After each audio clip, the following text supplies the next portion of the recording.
been other crimes and murders over the past several years that have shook our nation and created a national conversation in a very similar way that the Charlie Kirk incident has. And frankly, my company did in fact put out many statements about those crimes that involved police officers, crimes that were caught on video that created riots and arson. You know what I'm talking about. And every corporate entity on the planet decided they had to put out statements about that, including mine, including the company I work for. But the murder of Charlie Kirk, they didn't say anything about. And that's fine. Like I said, it's their sandbox. They can choose to do with it what they want. But here's the thing.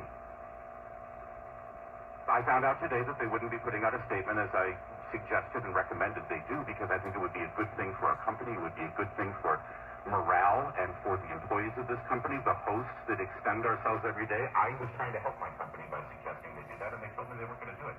But here's the thing. I'm hosting the Mark Levin show tonight. So I can put out a statement.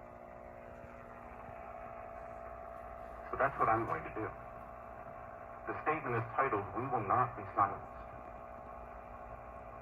The news of Charlie Kirk's brutal murder has shaken us to our core. For those of us behind a microphone each day, it was not just an attack on a friend or a colleague or a leader, it was an attack on our entire industry, our movement, and the very principle of free speech. Charlie was more than a conservative activist. He was a broadcaster, a communicator, a man who understood the power of radio and its unmatched ability to reach Americans where they live, work, and drive. He embraced our medium because he knew it could bypass the gatekeepers and speak truth directly to millions.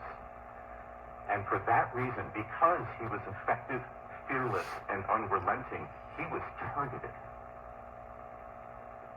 This was not random violence. This was political violence. It was meant to silence a voice. And in silencing that voice, it was meant to intimidate the rest of us, to scare us into pulling our punches, to warn us that telling the truth has consequences. Well, here's the truth. We will not be intimidated, and we will not be silenced. Conservative Talk Radio is the last truly free public square in America.